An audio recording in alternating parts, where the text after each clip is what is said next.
Point number 4, and I mentioned point number 4 in one of the earlier points, and point number 4 is about the importance of who you listen to. So in some of these games, and one of them in particular called Mass Effect, again, as I said earlier, I loved Mass Effect. I probably got more lost in this game than any other game I've ever played. Like I would wake up, play it all day, dream about it, and then play it again. It was just so immersive. And it really implanted in my mind with so many lessons and ideas about life. But basically, one of the important things in that game was that we had these advisors. So you are a leader of a team and you have these different squad members and teammates that you have, and each one has their own certain skill sets. You know, some are better at something, some others are better at another thing. And basically your job is to just create like the best team for different missions based on the skill sets that different people have and different personalities. And one thing that all your teammates give you, not all of them, but some of them give you during certain choice points is advice. They all have their own unique idea and perspective as to what you should do, what would be the best course of action. Changing their personality is the same as killing them. Who they are is gone. There's no moral difference between the two. These are guess. Is this even a question? Semantics. Either way, the heretics are no longer a problem. That sounds dangerously close to indoctrination, unless there's something I'm missing. And maybe this is how AIs settle religious disputes. Just like a board of advisors would be for a CEO, right? So they sit there and they tell you, I think we should do this, or I think we should do this. And at the end of the day, it's you as the leader of that team that has to make the decision and then live with the consequences of that decision. So in life, it's a lot similar that we have these advisors in our life. So it could be in the form of parents, teachers, co-workers, extended family, society at large, musicians, artists, movies, all these things that give you advice or try to, you could say, infiltrate your mind with a certain way of going about something. Now, it's not always like a forceful thing, but they give you advice and they think that, hey, like, I think it would be best if you do X, Y, and Z in this situation, or you do this. And so each person kind of has their own input and what they think is the best course of action for you to go forward. Now, your job is to listen, just like it's your job to be the leader of the team in Mass Effect and listen to what all your squad members tell you. Take them all in, but then at the end of the day, you have to make the decision yourself, and you have to make the decision based on what you believe is the best decision forward for everyone. And as time goes on, you get more and more discerning and better at discernment of who is giving amazing advice and good advice, and whose advice you probably should not listen to as much, or who has the best intentions at heart for you, who really wants the best for you. Now, the key thing here though is that somebody may have amazing intentions for you, but their advice may not be the best advice for you. So for example, your parents may have the best intentions for you at heart, but the advice that they give you may not be the best advice for you in particular.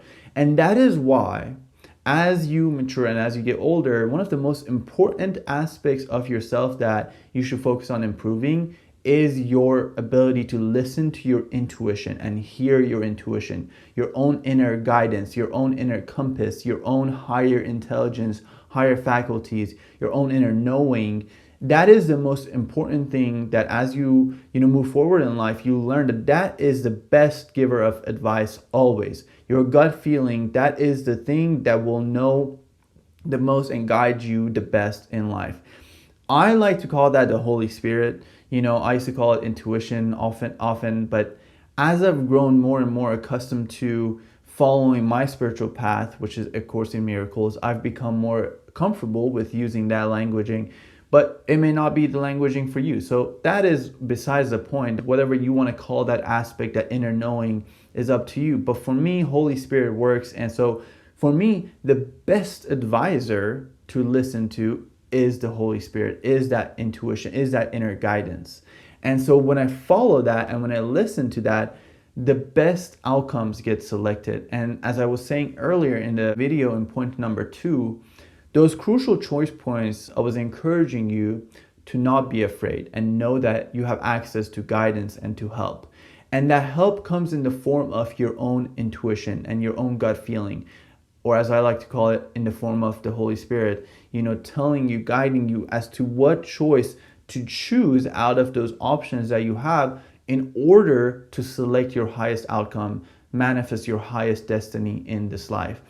So your inner knowing, the Holy Spirit, it knows the best decision in each situation for you to make. And that is why it's important to both pray and meditate in order to listen to that, so that you can make sure that in each decision point that you're faced, those major decisions that you're faced, that you are practiced at listening and seeking guidance and hearing and receiving that guidance and acting upon it. So I want to encourage you and recommend to you to do two things if you want to get better at hearing your intuition. And I've made some other videos on this topic in the past. I will tag those in the description. Any video that I think will be helpful when it comes to this topic, I'll tag those in the description. But two things are really impactful when it comes to improving your ability to hear your intuition. And those two things are as followed. One is prayer, and the other thing is meditation. So prayer, in a sense, is like setting your intention and opening yourself up to receive. Then meditation is like putting yourself in that receptive posture to receive that guidance. I have videos on both of those things, so I'll just tag those right here instead of going in depth about those. So here's a video on prayer, so you can check that video out if you want to learn more about that.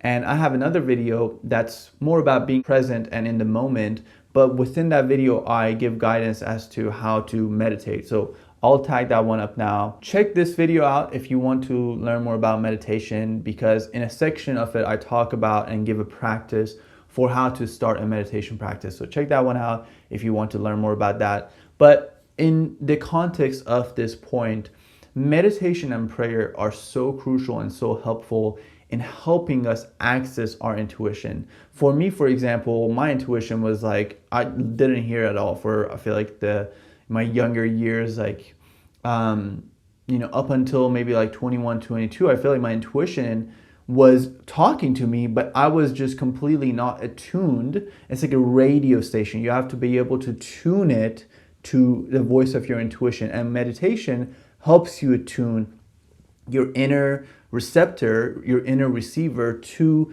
the tone or the frequency of your intuition, so you can receive that more. And as Ram Dass said, the quieter we become, the more we can hear. And basically it's talking about how the quieter we become, we can hear our intuition much better. And so these two practices, meditation and prayer together, can really help you unlock the massive benefits that come from having access to your intuition. Because like I said, these choices, these crucial choice points are so important. So wouldn't it be awesome to have our own inner advisor that knows the best decision to make in each of these situations? And it's honestly life-changing to have access to that guidance, to that intuitive knowing. And all of us have this, even if you feel like you've never heard it before internally. All of us have this, that gut feeling. It's just that a lot of us are not attuned yet to be able to hear it as well as we naturally should be able to. So just know that you have access to something that will help you make the best decisions in every decision in your life. And it's just a matter of attuning or improving your skill set in that area and being able to hear that more. So I hope that point helps you. If you would like help with anything that I mentioned in this video or anything that I talk about in general on my channel, please check out the link in the description, as I have started doing one-on-one coaching with you that is personalized for you and your needs and your goals and your dreams in this life and what you want to accomplish. And I want to help you overcome whatever limiting beliefs or obstacles are in your way of accomplishing and achieving that now, whether it be spiritually, physically, mentally, or financially, or whatever other areas of your life you may be concerned with now. If you want help in any of those or with anything that I talked about in this video, please make sure you check out the link in the description and apply for one-on-one coaching with me. I'm super excited to see you within that container, as no matter how much I say in a video or how much I share, it will never be as personalized as it can be for you. And so the videos are more of a one size fits all. But in that container, in that one-on-one coaching session, we can go a lot deeper, personalized for you. And that will for sure lead you to get a lot further than any of these YouTube videos can, or I can ever do in this video format. So I hope to see you guys in that. Thank you guys for checking out that short clip from one of my longer videos that is linked right here. If you want to watch that, click that. And if you enjoyed this content, please subscribe to my channel so that you can see more videos from me on your homepage in YouTube. Thank you, and I'll see you next time.